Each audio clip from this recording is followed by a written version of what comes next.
Bö. Tällä viikolla nyt sitten ajellaan tällaisella Mustang Mach-E ralliversiolla. Ja tässä on pikkusen muutakin kuin vaan tää komea keltainen väritys tässä autossa. Mutta katsotaan sitä vähän tarkemmin, että mitä muuta tässä on. Vakuutukset kesäautoille, käyttöautoille, lapsille, kodille ja kaikille muulle tärkeälle osoitteesta pohjantähti.fi/Keski-Suomi.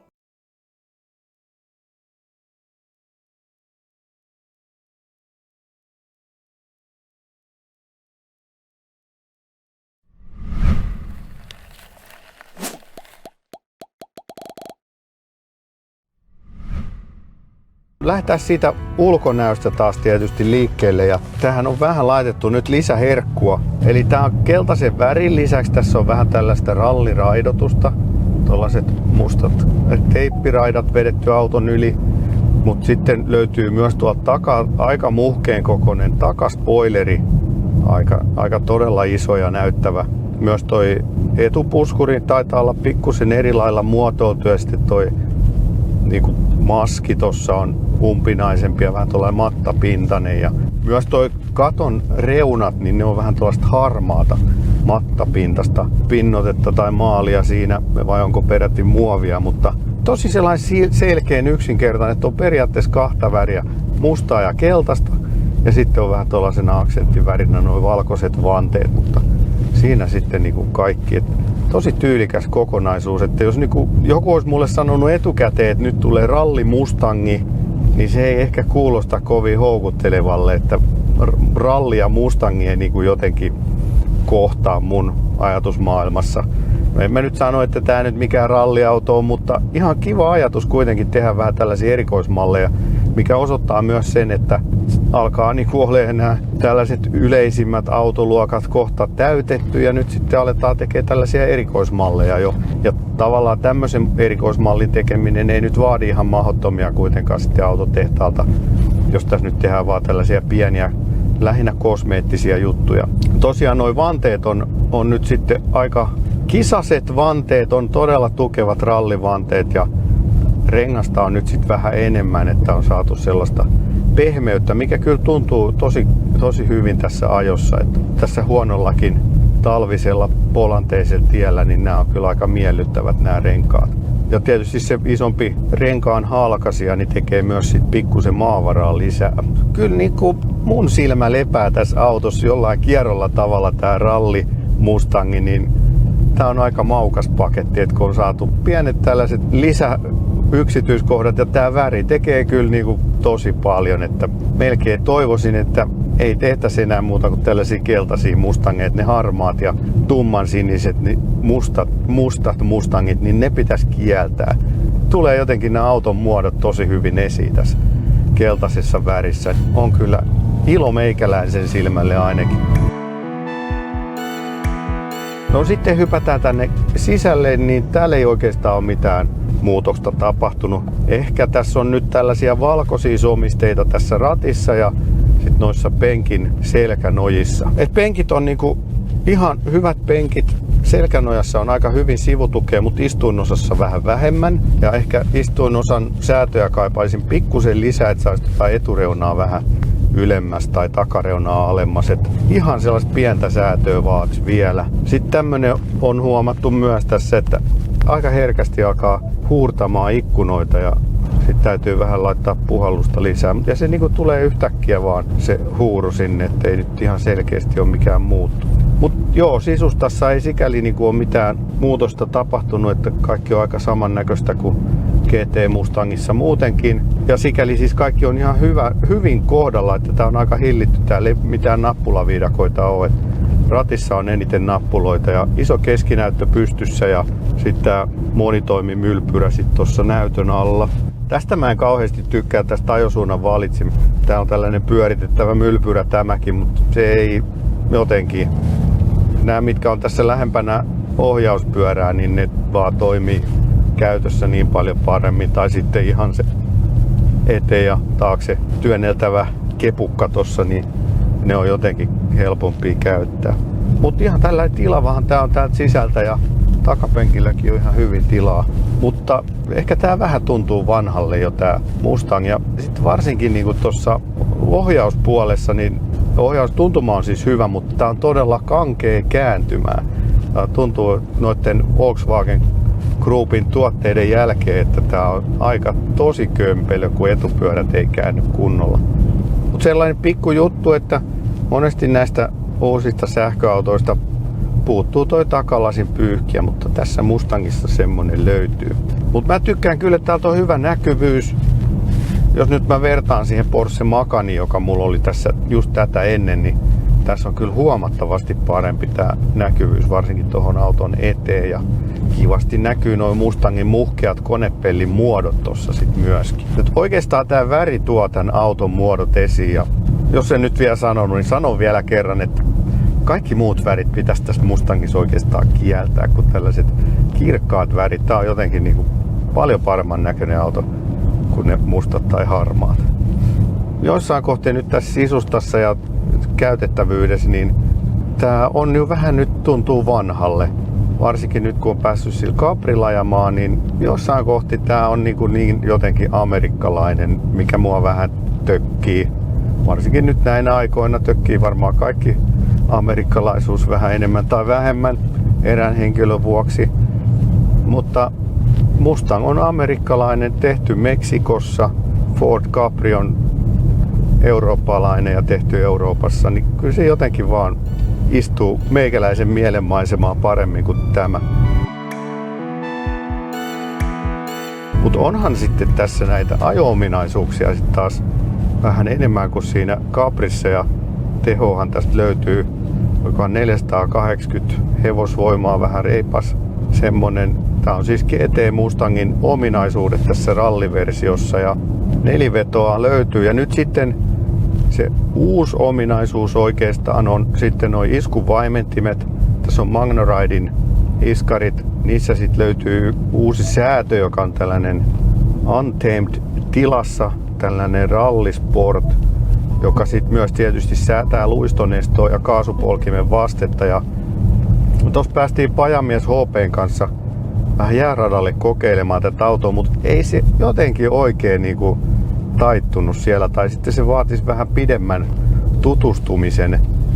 Me kokeiltiin nyt sitä rallisport-tilaa ja sitten luistonesto pois. Se oli virhe ottaa kokonaan se luistonesto pois. Että oikeastaan kun se on otettu pikkusen yhdellä painalluksella se luistonesto pois, niin silloin se tuntuu aika kivalle, että se pysyy vielä lapasessa, mutta vähän ei oikein sellaista loogista menoa löytynyt. Voi johtua siitäkin, että se meidän jäärata oli paikoitellen tosi liukas ja sitten taas paikoitellen oli lunta ja pitoa enemmän, niin se pito vaihteli siinä radalla niin paljon, että se teki siitä ajamisesta vähän tällaisille maalikoille sitten haastavaa. Mut ihan kiva tuntunen auto, tää on hyvin pysyy tiessä, ettei ole niinku ollut minkäänlaisia vaaratilanteita. Nyt on ajettu kuitenkin tässä jo useampi 100 kilometriä, olisikohan tullut 500 kilometriä, ja ollaan siis täällä Tahkon maisemissa Nilsiässä ja käytiin tuossa Pajamies HP:n kanssa vähän kokeilemassa tätä, ja voitte katsoa sen videon sitten erikseen. Siellä sitten myöskin käytiin vähän testailemaan Pajamiehen Teslojen akkujen kuntoa ja sitten kokeiltiin tätä autoa jääradalla. Niin kyllä mä sanoisin, että kyllä se varmaan sieltä löytyisi, kun olisi semmonen tasaisen pidon omaava rata ja sitten vähän pidempi se tutustumisaika, että nyt ei kovin montaa kierrosta kuitenkaan ajettu, niin ei nyt ehkä sellainen heti tullut sellaista luottoa tähän autoon. Kyllä täällä normaali liikenteessä niin on hyvä, että pito on kyllä hyvin ja miellyttävä ohjaustuntuma. Ja tehoa on riittävästi. Ehkä siihen semmoiseen leikkisyyteen, niin siinä olisi vielä varmaan vähän säädettävää, että se olisi samanlainen kuin esimerkiksi BMW i5 tai sitten Polestarit. Polestarit on ollut myös aika hyviä, mutta on siis ihan kiva nähdä, että aika moneltakin merkiltä nyt tulee jo tällaisia pikkusen erikoismallisia sähköautoja. On tehty niin kuin siitä huippumallista vielä vähän erikoisempi, niin kuin Hyundai N, Kia EV6 GT. No Polestarit tuli nyt näitä Arctic Circle-malleja. Ne on nyt konsepteja, mutta siitä kakkosestahan oli sitten se vähän tuuhempi Beast-versio, BST-versio.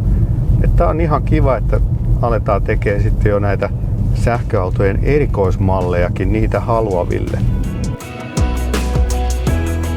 No niin, nyt ollaan Mustangia vähän latailemassa täällä. Neste, mikähän tää nyt oli? Ei tää ollut Matia-Liisa. Siiskosen kotileipomolla ja katsotaan mitä täältä on nyt tullut. Nyt tulee 61. Parhaimmillaan oli melkein 135 ja siitä se on sitten laskenut. Nyt on 35 minuuttia oltu ja 79% tuolta vähän alle 20. Et kyllä tää ehkä vähän alkaa tää lataus käydä ja maksimi 150 kilowattia, niin ole vähän nihkeä jo nykyään, että melkein 200 pitäisi kyllä saada niitä tehoja jo nykypäivänä.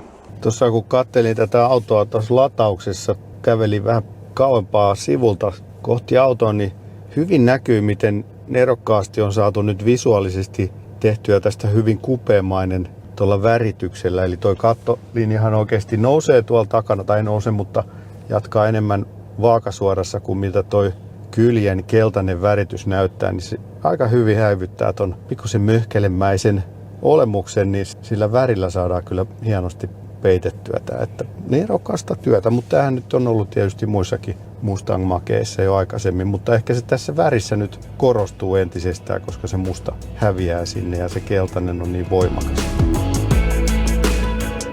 No sähköauto-ominaisuuksista löytyy yhden polkimen ajo. Ilolla otamme sen vastaan. Latausteho ei nyt ole kovin vakuuttava ollut. Tuossa eilen kun tultiin, niin käytiin yhdellä latauksella. 135 kilowattia taisi olla siinä se huipputeho.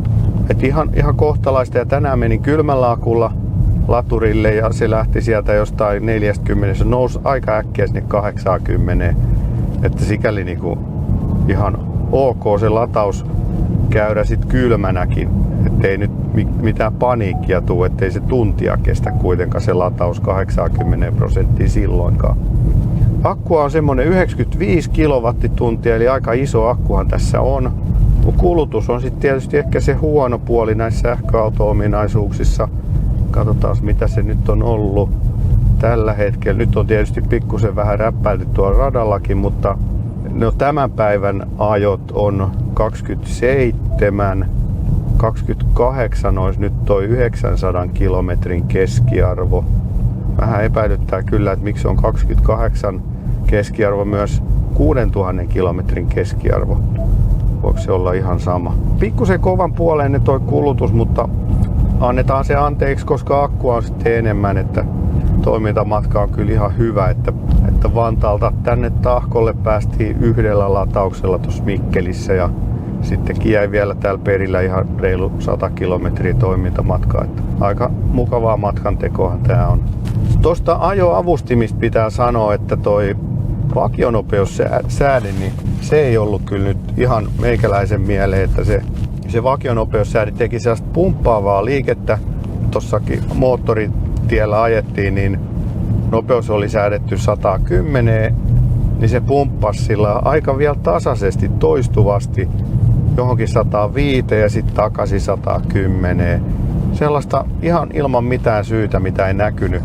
Täältä löytyi kyllä sitten yksi asetus, se oli tää älykäs nopeuden rajoitin. Sitten kun sen otti pois, niin sitten se alkoi pysymään niin kuin tasaisena. En kyllä ymmärrä, mitä se siinä yritti tehdä. Tää sanoi, että asettaa enimmäisnopeuden, ilmoitetun nopeusrajoituksen ja valitun toleranssin perusteella. Tuntuisi nyt äkkiseltään turhalle toiminnolle. En näe siinä mitään hyötyä ainakaan.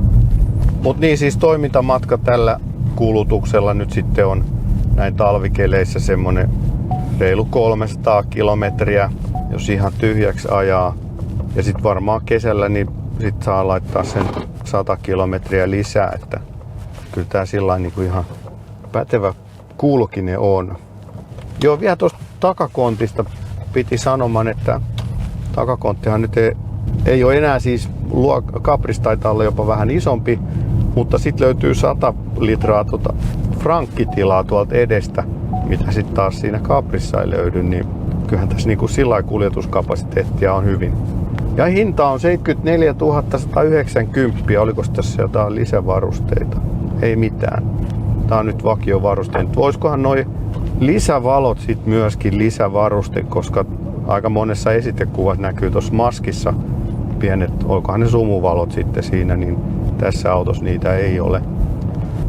Et sillä niin kuin hinta menee varmaan aika samoihin Kia EV6 GT:n ja Hyundai Ioniq 5N:n kanssa. Suunnilleen samoilla huudeilla ollaan. Mutta onko tässä nyt sitten riittävästi, niin se on varmaan jokaisen itse käytävä kokeilemassa. Kyllähän tää ihan kiva peli on ajella, ja varsinkin näyttävä peli, että kyllä tässä niinku hykerryttävän mukava on hypätä tämän auton kyytiin, kun näkee tämän parkkipaikalla, että mä saan ajella tuolla keltaisella. Mutta tää on nyt mun mielipide ja oikeastaan sille ei ole mitään väliä, mitä mieltä mä oon, vain sillä on väliä, mitä mieltä sä olet. Joten käy kommentoimassa, miltä sun silmää ralli Mustangi näyttää, ja jos harkitset tämmöstä performance-sähköautoa pienillä twisteillä, niin tää on varmasti yksi niitä, mitä kannattaa käydä kokeilemassa. Saat vähän yksilöllisemmän Mustang Mach-E GT:n.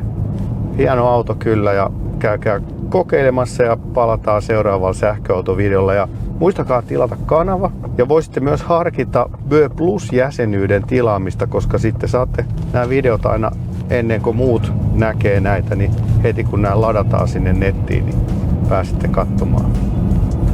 Ei muuta kuin palataan seuraavalla sähköautovideolla. Bye bye!